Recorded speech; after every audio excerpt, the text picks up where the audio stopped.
చేయూత సైతం తోడుగా ఉంటూ నిలిచాం. మరి ఆ 1,05,00,000 మంది అక్క చెల్లెమ్మల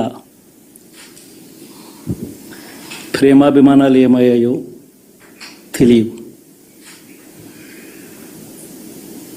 26 లక్షల మంది చేయూతను అందుకుంటున్న అక్క చెల్లెమ్మలు వారి ఆప్యాయత ఏమైందో తెలీదు.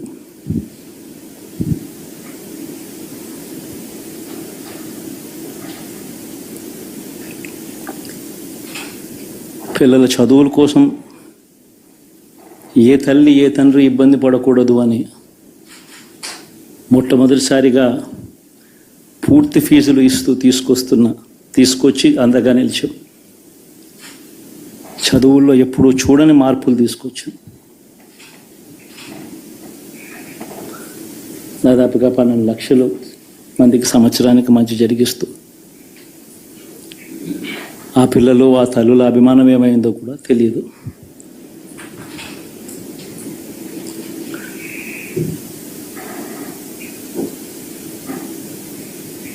దాదాపుగా 54 లక్షల మంది రైతన్నలకు గతంలో ఎప్పుడూ చూడని విధంగా జరగని విధంగా పెట్టుబడికి సహాయంగా అందించే కార్యక్రమం మొట్టమొదటిగా జరిగింది మన ప్రభుత్వం వచ్చాకే.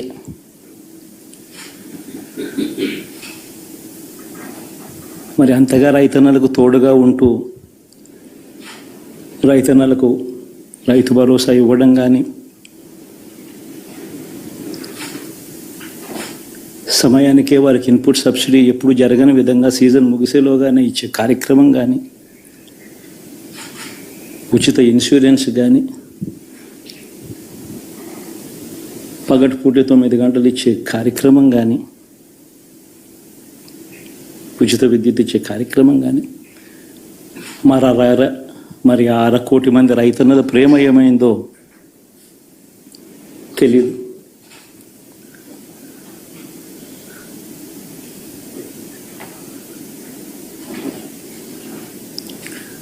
మరి ఇన్ని కోట్ల మందికి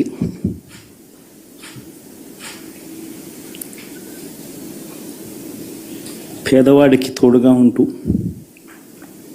ఆటో డ్రైవర్లు నడుపుకుంటా ఉన్నవాళ్ళు ఆటోలు తోలుకుంటూ టాక్సీలు తోడుకుంటూ ఇబ్బంది పడకూడదని వారికి అండగా ఉంటూ వాహనమిత్ర, నేతన్నలకు అండగా ఉంటూ నేతన్న నేస్తం, మత్స్యకారులకు తోడుగా ఉంటూ మత్స్యకార భరోసా, ఫుట్పాత్ మీద చిన్న చిన్న ఇడ్లీ షాపులు పెట్టుకొని నడుపుకుంటూ, చిన్న చిన్న బంకులు పెట్టుకొని నడుపుకుంటూ, చిన్న చిన్న వ్యాపారాలు చేసుకుంటా ఉన్న వీళ్లకు, నా అక్క చెల్లెమ్మలకు, నా అన్నదమ్మలకు మంచి జరగాలని ఆరాటపడుతూ వాళ్ళకు ఒక తోడు, నా రజకులకు, నా నాయి బ్రాహ్మణులకు, నా టైలర్లకు అని అండగా ఉంటూ వారికి ఒక చేదోడు. మరి ఇన్ని లక్షల మందికి ఇంత మంచి చేసి, ఇన్ని కోట్ల మందికి, లక్షలు కూడా కాదు, కోట్ల మందికి మంచి జరిగించి, ఎప్పుడు జరగని విధంగా మేనిఫెస్టో అంటే ఒక చెత్తబుట్టలో పడేసే డాక్యుమెంట్ కాదు. ఒక మేనిఫెస్టో అంటే ఒక బైబిల్ అని, ఒక ఖురాన్ అని, ఒక భగవద్గీత అని మొట్టమొదటి రోజు నుంచి కూడా భావిస్తూ ఏకంగా 99% వాగ్దానాలు అమలు చేసి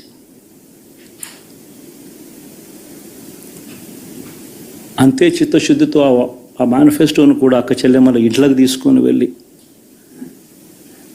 చూపించి మీరే టిక్కు పెట్టండి అనే నిబద్ధత గల ప్రభుత్వంగా పనిచేసాం. ఇప్పుడు జరగని విధంగా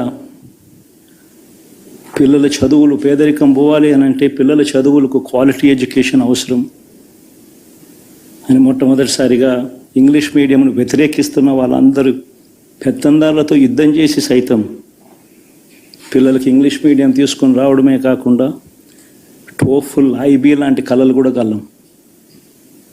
ఆ పేద పిల్లలకు అండగా నిలబడాలని, తోడుగా ఉండాలని వారి చరిత్ర